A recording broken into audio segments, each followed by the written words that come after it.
Beijing, winter 1711. Inside the cold granite walls of the Forbidden City, a body is dragged silently through the snow. No procession, no ritual, just a eunuch, once a prized concubine of the emperor, now discarded like a broken instrument. His name erased, his story is forbidden. The palace eunuchs were known to the court by their official rank, but in whispers they were called the men who were unmade. They were castrated before puberty, chosen as boys for their purity, and trained to serve in silence. But some were not merely servants, they were companions, lovers, instruments of pleasure, and tools of imperial paranoia. This one, the man in the snow, had once slept in the emperor's chamber. He had tasted power that most princes would envy: silk robes, fragrant oils, private performances where he danced, sang, and bent to imperial desire. But no matter how close he got to the dragon throne, he was always expendable. He had no lineage, no family, no manhood, and in the end, no voice. He was executed not for betrayal, not for theft, but for remembering too much. The court could not risk a eunuch knowing the emperor's secrets, his fetishes, his fears, his cruelty. And so, on a quiet morning, he was suffocated with his own sash and dumped in the corner of the eunuch cemetery outside the southern wall. No name on the stone, no ceremony, just silence. Yet his story, and the stories of thousands like him, lives on. In court records, whispered memoirs, and the architecture of the Forbidden City itself, the male concubine was a creation of an empire, born from politics, mutilation, obsession, and fear. And this is his story. If you enjoy watching and learning about history, make sure to like the video and subscribe to our channel. And let us know in the comments where you're watching from. It's incredible how we can explore history together from all around the world. It began with a knife, or sometimes a sharp piece of bamboo. In Imperial China, the path to becoming a male concubine did not start with ambition. It started with blood. Boys, often between the ages of 6 and 10, were taken from their homes, sold by desperate families or kidnapped from orphanages, and brought to underground clinics run by cutters. These were not physicians. They were back-alley surgeons with crude tools and no anesthesia. The procedure was simple and horrific. Both the penis and testicles were removed in one stroke, then sealed in a jar and handed to the boy. Why? Because if he died from infection, which happened often, the family could bury him whole. But if he survived, the jar became his passport to the Forbidden City. Only full eunuchs could apply for palace service, and only the most beautiful, graceful, and obedient were selected for the harem. This wasn't just cruelty, it was state policy. The Ming and Qing dynasties institutionalized eunuchs as a class, necessary, disposable, and tightly controlled. Their mutilation made them safe for the court's women and pure for imperial service. But in reality, they were used for much more. The highest-ranking eunuchs became gatekeepers to the emperor, spy masters, or intimate companions. And in rare cases, the rarest, they became concubines, not in name, but in function. These eunuchs were chosen for their charm, beauty, and absolute loyalty. They were trained in poetry, music, and erotic arts, and they lived in quarters adjacent to the emperor himself. But there was a dark irony. The closer they got to power, the more dehumanized they became. To the court, they were neither men nor women. They were zhongren, the middle people, instruments of pleasure, vessels of secrecy, tools that could never speak or reproduce, and thus could be trusted or discarded. Many did not survive the training. The trauma of castration caused lifelong urinary damage, hormonal imbalance, and psychological scarring. Some became obese from glandular disruption. Others developed high, delicate voices and soft features, desired traits for court service, but marks of permanent humiliation. Yet still, thousands volunteered, or were offered every year. Why? Because the alternative was worse. For a poor boy in rural China, life promised hunger, back-breaking labor, and anonymity. In the palace, even a eunuch could wear silk, eat delicacies, and sleep under a carved wooden ceiling. He might serve tea to the empress, he might whisper to the emperor, he might, just might, become someone. But to do so, he had to lose everything that made him a man. And so, castration became not just a punishment, but a ladder, a mutilation that could elevate and destroy, all in one cut. The Forbidden City was a prison wrapped in gold, and inside, the emperor sat not just as a ruler, but as a god among mortals. No woman could approach him without clearance. No man could linger in his chambers unsupervised, except the eunuch concubines. Stripped of sex, they were given access, but access came at a price. To serve the emperor meant total surrender, the body, the will, the soul, and for a chosen few eunuchs, this surrender became intimate, not just servitude, but something deeper, stranger, and far more dangerous. Historical records are careful. Chinese historians knew how to bury scandal in euphemism, but beneath the layers of ritual language lies the truth. Some emperors desired what could not threaten them, and eunuchs, pliable, voiceless, and bound by mutilation, became perfect vessels for that desire. The Ming Emperor Zhengde was rumored to have surrounded himself with favorites, young, soft-voiced eunuchs who bathed him, clothed him, and remained in his private quarters overnight. The records refer to them as intimates of the inner court. But what did intimacy mean in a palace where no touch was innocent? One infamous case was that of Wei Chongxian, a castrated boy who rose through the ranks to become the de facto ruler of China during the late Ming dynasty. He slept in the same quarters as the young emperor, controlled all court access, and punished rivals with deadly efficiency. Some claimed he used seduction to gain power. Others believed he had been groomed for this role from boyhood. Whether through charm or design, Wei became more than a servant. He became an obsession. In this tightly sealed world, physical closeness was political closeness. A hand on the shoulder could be a death sentence for the next rival. A whisper could topple a minister. The emperor's toys, as later historians cruelly called them, were not just playthings, they were weapons. And the more desirable they became, the more fragile their position. Because in a world of absolute power, love was not protection, it was a liability. If the emperor grew bored, if a whisper of scandal leaked, the favored eunuch could vanish overnight, beaten, exiled, executed. There were no rights, no titles, no heirs. They were concubines without recognition, objects of pleasure without identity. To the emperor they were safe, because they could not impregnate, could not scheme, could not leave behind bloodlines. But this same safety made them disposable. Some clung to power through manipulation, learning court politics like chess masters, turning factions against each other to survive another day. Others submitted entirely, hoping that obedience would shield them from the axe. But few escaped. Because once you entered the emperor's personal service, there was no exit. You belonged to the Son of Heaven, body, breath, and memory. And that was the tragedy. Now, for all their silks, perfumes, and painted faces, the male concubines of China were not loved. They were used. In the popular imagination, a harem evokes a place of women, concubines veiled in silk, whispering behind jade screens, waiting to be summoned. But in Imperial China, there was another harem, one history seldom names, a hidden court of men, shaved, perfumed, trained, and broken. They were not warriors, they were not scholars, they were eunuchs, and some were hand-picked for more than service. Behind the golden doors of the inner court, in the shadows of the hall of mental cultivation, lived an unspoken reality. Emperors often surrounded themselves with beautiful boys, castrated in childhood, selected for their grace, and raised to obey without question. Chinese records from the Tang, Song, and Ming dynasties speak carefully of inner attendants, close companions, and favored persons of the bedchamber. But between the lines lies something rawer and far more unsettling. The emperor's female concubines were numerous but heavily guarded, rigidly categorized by rank, forbidden to show initiative. Male eunuchs, on the other hand, could enter freely. They could speak, they could joke, they could bathe the emperor, dress him, even share his meals. The intimacy was physical, emotional, and often something more. In the Qing dynasty, Empress Dowager Cixi, too, was rumored to keep a group of eunuchs whose duties exceeded tradition. But it was in the earlier courts, especially under emperors like Ai of Han, that stories of male affection reached the surface. The tale of Emperor Ai and Dong Xian is one of China's rare, explicit records of imperial same-sex intimacy.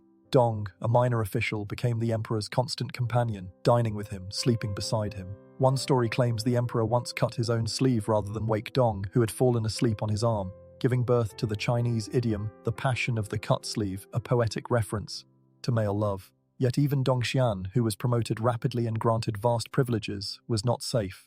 After Emperor Ai's death, Dong was stripped of rank and forced to commit suicide. His story, once whispered through the corridors, became a cautionary tale. For male concubines, love was always conditional. They were never wives, they had no official standing. Their service was intimate, but their status was invisible. They could share a bed, but not a legacy. And if another eunuch rose higher, if palace rumors turned sharp, they could fall from favor in an instant. Inside the Forbidden City, eunuchs often lived in clustered quarters, forming their own hierarchies. Some became masters of court intrigue, brokering favors and spying for higher powers. Others were used and discarded. Documents from the Ming court mention eunuchs forced to dress in ornate robes, wear makeup, and dance for the emperor in mock theatrical displays.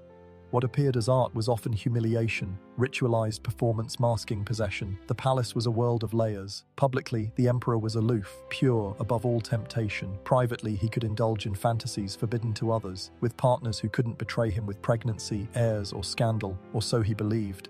But the truth always leaked, in poems, in folk songs, in the trembling voices of scribes who dared hint at what they saw.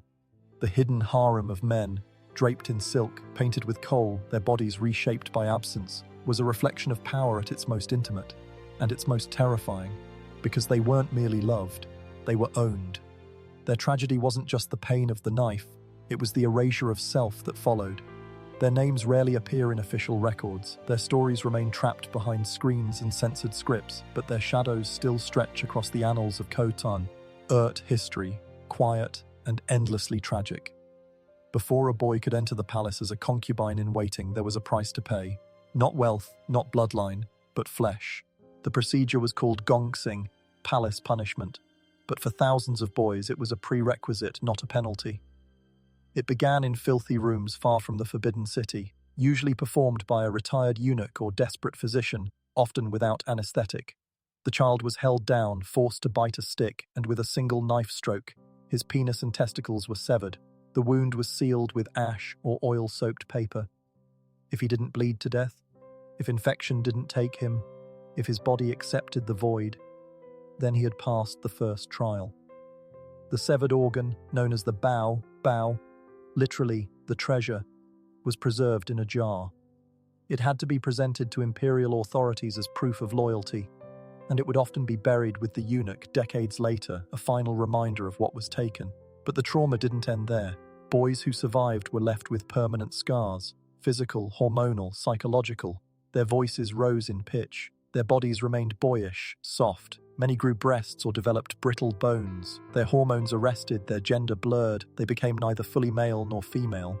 Society viewed them as unnatural. The court saw them as useful.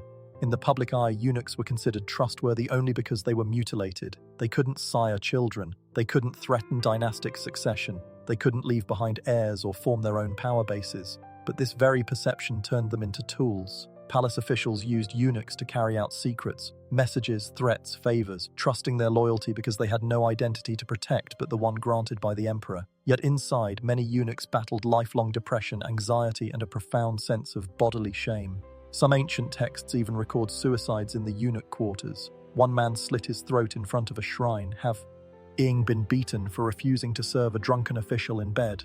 Another poisoned himself after losing favor and being reassigned to latrine duty. The castrati were not only mutilated, they were silenced. They couldn't marry, they couldn't leave, they were rarely allowed to write, to record, to testify. The few memoirs that survived, such as the Qing eunuch Sun Yaoting's, show lives filled with beauty and horror, grand palaces, silken robes, but also unspoken pain and isolation. Sun Yaoting described his longing to be seen as human, not as a half-man, not as a tool. He recounted how, during the final years of the Qing dynasty, he was forced to watch a fellow eunuch punished for gazing too long at a visiting official's wife. The man was whipped until unconscious, not for lust, but for daring to have eyes. In the court's eyes, the eunuch had no desires, no soul of his own. The practice of eunuch castration began centuries before Imperial China and would continue into the early 20th century. Even as China modernized, the old court systems clung to this ritual of control. Why? Because castration wasn't just about loyalty. It was about complete transformation, about turning a boy into a blank slate, something that could be shaped, owned, and erased if needed. To the emperors and empresses, these were not servants. They were shadows, shadows with soft voices, with broken pasts, with no one left to remember them. The eunuch system was not a relic of barbarism. It was a calculated institution of power, a cold, precise machine that turned pain into loyalty, silence into service, and flesh into obedience. In the Forbidden City, affection was a weapon. For male concubines, the greatest danger wasn't castration, it was favor. A glance from the emperor could raise a eunuch, from floor scrubber to inner court attendant. A whispered command might summon a young servant to the royal bedchamber. The line between affection and use blurred until it disappeared. And foe, Historical records from the Ming and Qing dynasties reveal rare but explosive instances where emperors formed intense emotional attachments to male concubines. These weren't formal relationships, they weren't declared openly, but behind the silk screens and golden chambers, they were real. The Zhengde emperor, known for his eccentric and indulgent behavior, was said to keep a private menagerie of exotic animals and people. Rumors swirled in the court that a certain eunuch, youthful and delicate in appearance, was more than a servant. His name was never recorded, only his function, the emperor's shadow. Later chronicles would note, he never left the emperor's side, not at night, not at prayer. But such favor bred hatred. Other officials, jealous and afraid, accused the boy of spying, of manipulation, of sorcery. The emperor refused to believe it, until a fabricated report claimed the eunuch had insulted the empress in private. No trial, no defense. The boy vanished from the records. Executed, exiled, no one knows.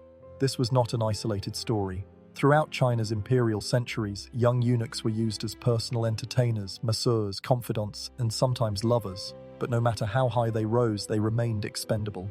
The Empress Dowager Cixi, one of the most powerful women in Chinese history, was known to keep a small circle of eunuchs for her personal service. While some of these men wielded enormous bureaucratic power, many were deeply entangled in private affairs. When court gossip suggested inappropriate closeness, Cixi had them stripped of rank and sent to menial labor, a punishment worse than death for those who had once held her trust. Why such cruelty? Because intimacy in the palace was a trap. To love, to be loved, even to be noticed, meant drawing the fire of rivals. Eunuchs had no family, no alliances, no protect. Ion. They couldn't marry, couldn't bear children, couldn't retreat into retirement like scholars. Their entire fate depended on the unpredictable emotional tides of royalty. One day you might sleep near silk and incense, the next wake up in the freezing cellar beneath the servants' quarters. Even when emperors offered gifts, land, robes, honorifics, they came with strings. Everything could be revoked at a moment's whim. Some eunuchs were known to sleep in full dress, never relaxing in case they were summoned or arrested before dawn. The concept of onchong, favor, was both a blessing and a curse. Psychologically, it created trauma bonds. Servants became dependent on royal attention. They endured humiliation, suspicion, even violence, for the hope of being seen. This dynamic, abuse wrapped in luxury, echoes what modern psychology might call Stockholm Syndrome. Many eunuchs, despite their suffering, remained loyal to the throne even after their usefulness ended. Some even chose suicide when their masters died. Why? Because once you've been stripped of your past, your family, your gender, your future, the only thing left is the person who gives you purpose, even if that person breaks you. In the palace records, we find chilling final lines: dismissed for disobedience, sent to the Western barracks, buried without name. They had once touched the robes of emperors, now they were shadows again. The tragic paradox of the male concubine was this: to be close to power was to become invisible, to be desired was to be erased. There were no gravestones, no family tombs, no mourning rites.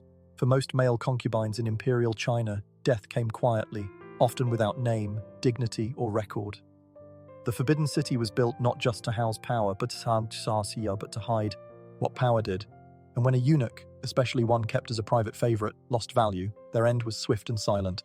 Some simply vanished. One day they were seen in the gardens or serving in the imperial quarters, the next, gone. No funeral procession, no entry in the court registers, their possessions reassigned, their sleeping space claimed. Others weren't so lucky. The imperial punishment system was brutal, especially for those accused of betrayal, disobedience, or corruption of virtue. And for a male concubine, corruption could mean anything: a look, a whisper, a jealous rival's rumor. Punishments ranged from beatings and public humiliation to forced exile in labor camps. But the worst, the one most feared, was death without record. They called it silent execution. The condemned would be taken from their chambers in the dead of night, often drugged or bound. They were not tried in court. Their confessions, if needed, were extracted beforehand, under torture. Then they were killed, often by strangulation or poisoning in remote areas of the palace. No one spoke of it. No record was written. No prayers were said. This wasn't just punishment, it was erasure, and it served a purpose: to maintain the illusion of purity at court, to hide the fact that emperors, men considered sons of heaven, had kept eunuchs as lovers, to silence anything that might contradict the state's image of moral supremacy. One tragic case surfaces in Qing dynasty reports, redacted, censored, and only partially surviving in temple scrolls. a young eunuch named Li Ming, beloved by a high-ranking prince, was discovered weeping outside the prince's chamber. A maid had found them together weeks earlier and whispered to a rival consort. The prince denied everything to protect his name. Li Ming was accused of stealing court jewelry. There was no evidence. He was stripped naked, paraded through the outer court, and then sent to the cold hall, a euphemism for the palace's ground isolation cells. He was never seen again. The cold hall was a place where people were not just punished, they were forgotten. Some eunuchs were kept there until they went mad, speaking only to the walls. Others were worked to death in the kitchens or latrines. A few, like Li Ming, simply ceased to exist. No one wrote his name again, not in scrolls, not in memories. But perhaps most disturbing was the fate of those who outlived their usefulness and weren't executed. Old eunuchs were often cast out of the palace with a tiny pension and nowhere to go. They had no children, no family, no land. Their identity, once wrapped in service to an emperor, was now an empty robe. Some begged in the streets of Beijing. Others became ghost walkers, wandering near the palace walls, trying to hear the music they once served. One Qing-era poet wrote, "His voice was soft, like dusk over snow. Now he sleeps beneath the bridge, a concubine of silence." That's what they became. Concubines of silence. Lovers, servants, shadows, discarded when they no longer pleased. And yet, the palace system never stopped producing them, because the machine of power needs sacrifice, and the male concubine, castrated, controlled, and erased, was the perfect offering. These were lives built on trauma, used for politics and pleasure, then buried without name or history. But we can remember. In modern times, scholars have begun recovering these stories from imperial documents, folk poems, and hidden scrolls. Their names may be lost, but their pain echoes through the walls of the Forbidden City, a reminder of what happens when power is worshipped more than people. They never taught this in schools, not in China, not anywhere. The stories of male concubines, the soft-spoken servants, the favorites in silk, the boys who became offerings, were deliberately erased. Why? Because they threatened the myth of perfect emperors.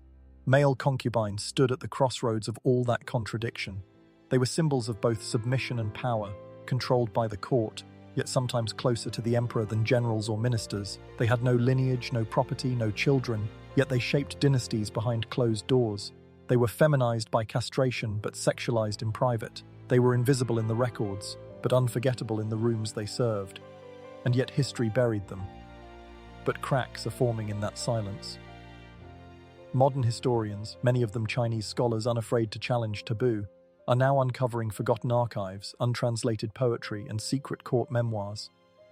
In these pages we find scattered truths, a eunuch who loved the emperor more than life itself, and died in exile. A prince who mourned his servant like a wife, even as the court denied they'd ever met. A concubine who passed as male to survive the palace, only to be executed when discovered. These are not legends, they are history. But why does this matter now? Because silence, when it serves power, always returns. The tactics used to erase male concubines, religious shame, forced obedience, rewriting records, punishing gender nonconformity, didn't end with the Qing dynasty. They've echoed through time, in every system that hides abuse behind prestige, in every regime that controls sexuality to enforce loyalty, in every institution that buries its victims and calls it holiness. The Forbidden City was a world of gold, marble, and secrets. But so are many halls of power today. The story of the male concubine is not just about the past, it's a mirror. It asks us, what are we still willing to ignore in the name of power? Whose stories are we still refusing to hear? And what happens, again and again, when desire becomes a weapon? In the quiet of the palace ruins, you can still feel them, the whispers, the grief, the stolen laughter behind red curtains. They were called nothing, given nothing, remembered as no one, but today, you know their truth. Their silence was not weakness, it was survival. And their story, finally, has found a voice.